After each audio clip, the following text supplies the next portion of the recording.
Hey guys, another peer review video here. Hopefully these videos will be helpful for you, give you examples of what to do and what not to do.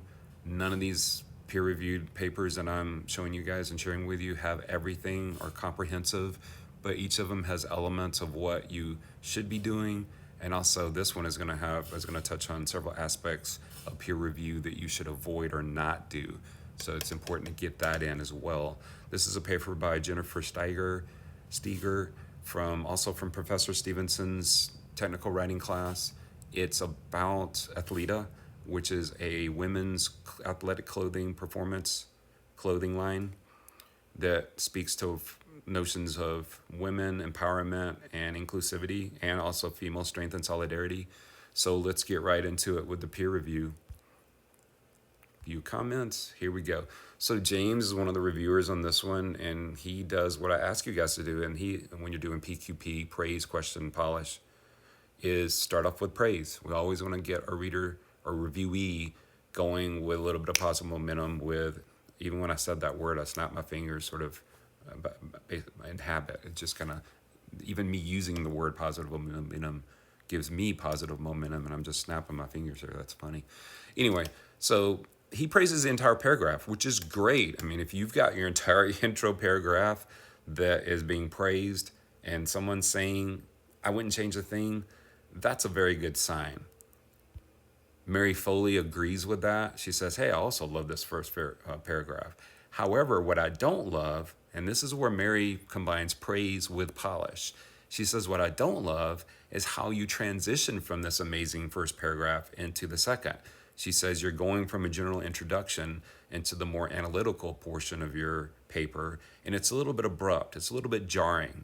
And to the extent that you got off to a great start with your intro, she doesn't say this, but this is implied, you kind of lose a little bit of that momentum by this jarring sort of moment where you're like, okay, whoa, where are we now? You know, I thought I was on this smooth ride, and all of a sudden I'm being jerked around. So Mary is advocating here what we call polish through cohesion. So if you look at your handout, you'll notice that one of the aspects of polish is cohesion. All right, so she wants the organization and the structure of this and how it fits, how these paragraphs fit together. Think about Camille Paglia. Sentences fit together, paragraphs fit together. One of my students used the analogy of a building. Each floor of the building exists on its own, but it must be part of the overall complement of the structure itself and the aesthetics of it as well. Not just the function of it, but also the aesthetics of it, right? So Mary Foley gets in a polished comment here. James Miller, now this is what I don't want you guys to do. James Miller makes a comment here on basically a small point editing, little nitpick. Okay, we don't want to talk about semicolons and prepositions here or punctuation or any of that. Okay, about the smallest level you'll be operating here in the early stage of peer review is words. You can talk about word choice. You can talk about tone with word choice and how a one simple word shifts tone because that's more global. So with our peer review, we're looking at the big picture here in the early going. We're looking at more global aspects of it. I want that to be clear for you guys, all right? Let's see what else we got. So don't do that. Don't nitpick grammar and punctuation and mechanics even. So great poll. James says great poll here. I think you related this well to how the company does this. Yes, but it's a bit vague, James. It says focus on how your products or services touch the lives of actual people. Fair enough, it is a great poll, but why is it a great poll? Give us the example. Like if I were to make a comment on this and add a reply real quick, which I'll just do here in real time, even though this document's like a year old, I would say, yeah, sorry, I'm not gonna be able to do this because my keyboard's working. Great poll. I agree. I think it is great because you talk about relating to people and you use people in italics, which makes it stand out. All right, bam. right, so we got that. Yeah, so focus on how your product or services touch the lives of actual people. We're talking about actual people. Give the reason. Don't just say, hey, it's a great poll, or hey, this sounds good, or hey, I like that sentence. Why do you like it? Why do you think it's a great poll? Mary says, this is excellent, and she tells you why it's excellent. So she says that makes the role models more relatable, and it also drives marketing and fits the diversity needs. So we're talking about women that face adversity. Yeah, it's not all, that's a big part of it, right? So we want our content to align with our mission, speak to diverse women that are facing adversity in diverse areas, right? Here, this is what we call the question, an element of the question. If you look at your handout, we have praise, question, polish. Here, Mary is questioning. She's wanting more information. Like, hey, what are these video clips? I'm not clear on this. Can you give me a 2 to 3 sentence or brief summary? Or can you maybe, I would have also suggested maybe even included the links or embedded a couple of these videos. She just wants to know why they matter. She's questioning. She wants clarification. She wants expansion here of how this relates to this point, how it fits into this. Hashtags, those are the examples. The actual tags, emojis, maybe we could have even seen examples of those. What kind of emojis would they be using?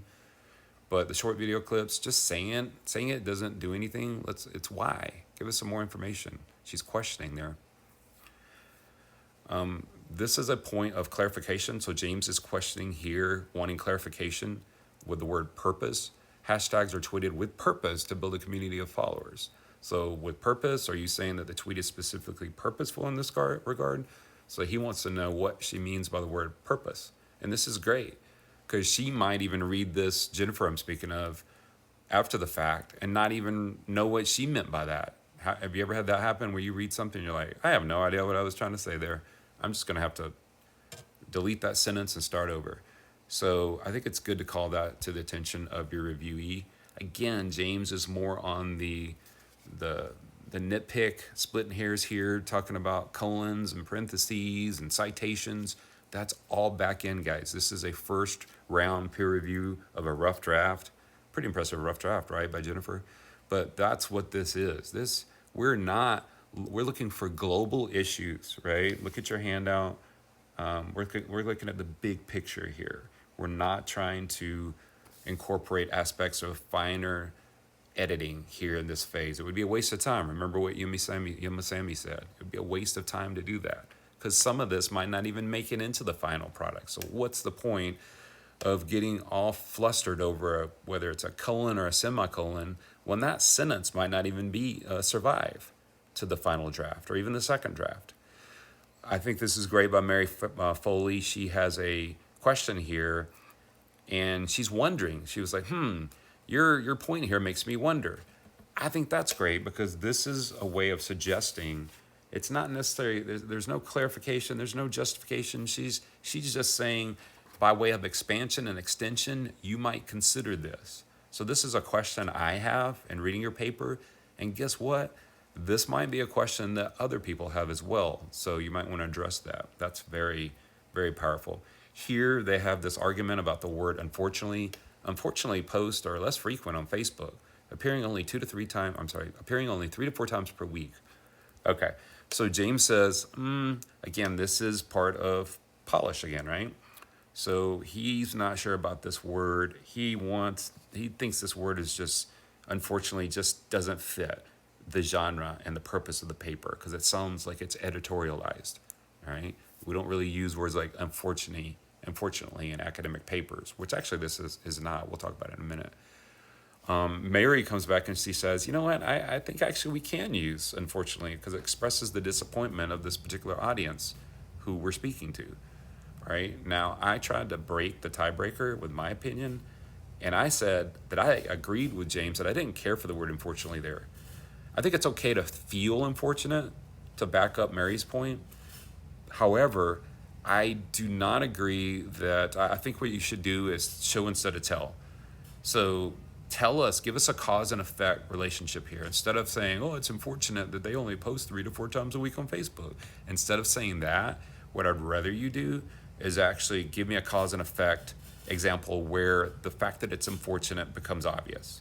Give me the facts, give me the evidence, tell me what happens, tell me that they post 3 to 4 times a week, tell me what happens because of that, whatever that thing is, and make it that is so apparent and so obvious that you don't have to state it. In other words, you show and you don't tell. So I'm going to move this comment, if I can do it right quick without slowing us down, to underneath. I might not be able to pull this off. Yeah, I think I'll be able to do it. I'm going to actually move this comment to over here because it actually speaks to this point here. And I'm going to reply to them. And this is another thing you can do is you can have dialogues and conversations within. So just take a look at this. And now us as reviewers, we as reviewers are having this conversation amongst ourselves that can also incorporate Jennifer. So I think that's also very powerful to do that. I just resolved the comment. Don't want to do that. So you guys can kind of play off of each other as reviewers, right? So you can have this back and forth, making sense of things where you as reviewers actually do that as well. Here, Mary talks about the excellent titles, and she gives you a reason. She says, yeah, it fulfills my curiosity of what they tend to publish on this platform. I personally would probably add a little bit more to that. So we have 3 ways to go green today and every day, the power of words, and meet Maggie Crawford. I would probably say I agree with Mary that these titles are very effective. They are effective, and I'm not going to say they are effective because I love how they incorporate alliteration and the sound of the words in conjunction, which is alliteration, but it goes beyond that. And the rhythm of the words and the overall rhythm. I can never spell that word. I missed it again. I knew I wasn't going to be able to do that on the spot. The rhythm of the words. It just sounds good. Okay? So, let's go here. So 3 ways to go green today and every day. You have that, what we call epistrophe, which the today and every day end with day. So we have that. We have the power of words. We have those open vowels and that W sound. We have alliteration with meet Maggie Crawford. All right. We also have that Maggie and Crawford. We have that a little bit of assonance there with the vowel Aggie Crawford. Same with power and words. We have assonance there with the vowel sound. 3 ways to go green today. You have assonance there with way and today and day. It's all about alliteration, right? I'm not going to get into all the geeky details there, but that's part of the appeal of it. So don't just say, hey, great titles, love it, or love what they did with the titles. Do what Mary did and say, hey, why is this effective? Why is this great? Or you can also do what I did there and give them a specific, be very specific in your praise. Don't just say, hey, again, I love this, great job there. Oh, that's interesting. Say why, because it incorporates alliteration and overall rhythm of words. It just sounds good, right? Here we have Mary talking about especially Twitter, just making a suggestion, but why? So she's wanting elaboration.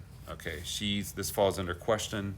She's wanting elaboration. She's wanting there to be a justification on the part of Jennifer on why this is being included and what she means by this. What would this do for their company and product? Give me, elaborate, extend. This is also incorporating extend.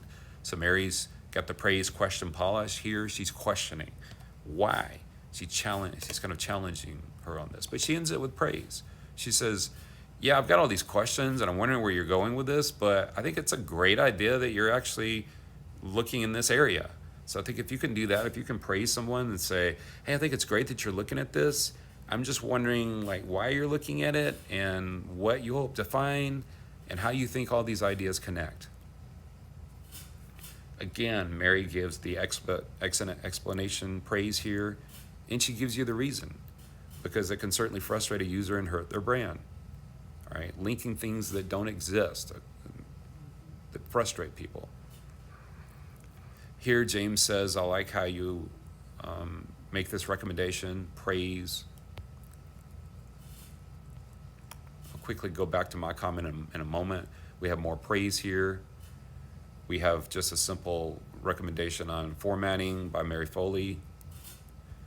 We have here an interesting combination where I think this is important as well. And if you look at your polish, or one of your sections on polish, it talks about aligning your paper with praise.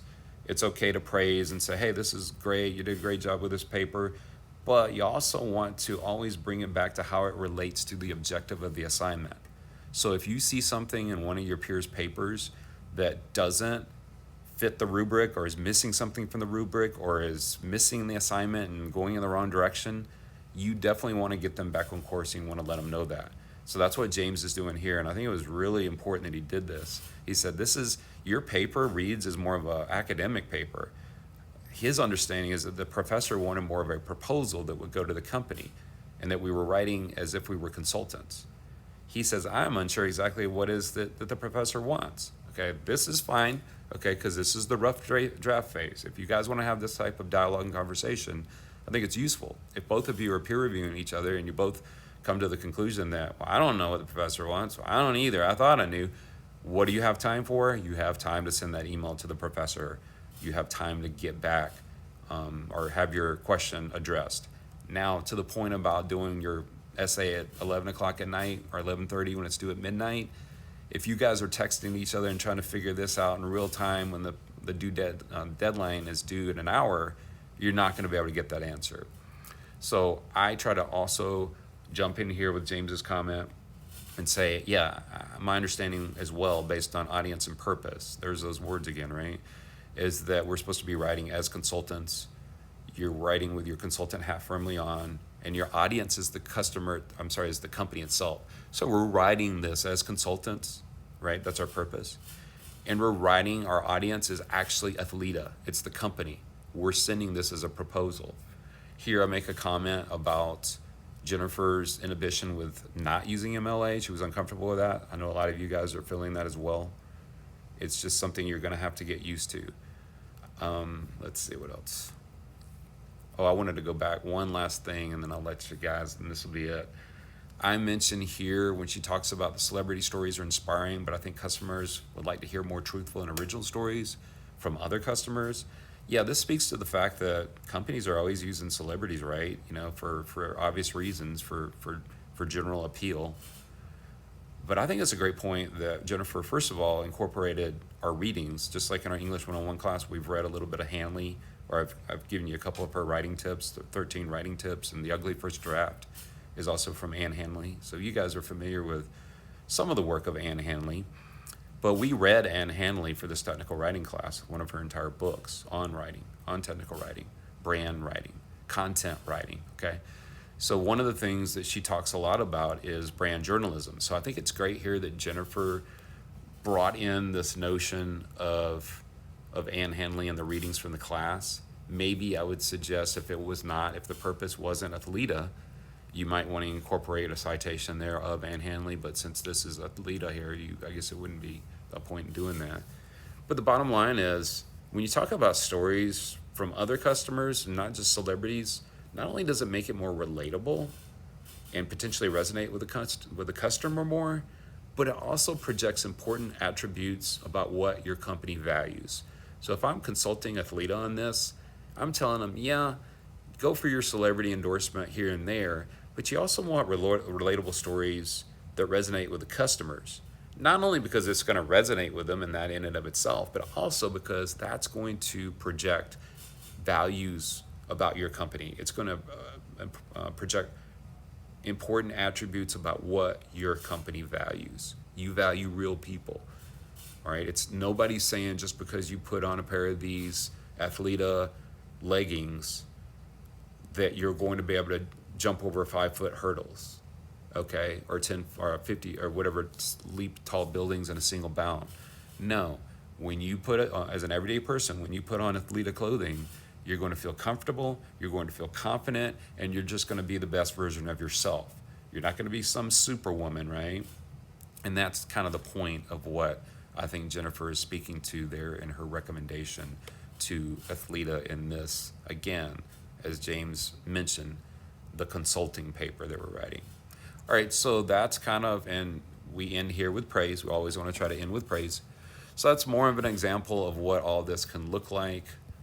If you're interested in this, we'll also be doing this in my technical writing class as well, this type of work, if you're interested in taking that class later.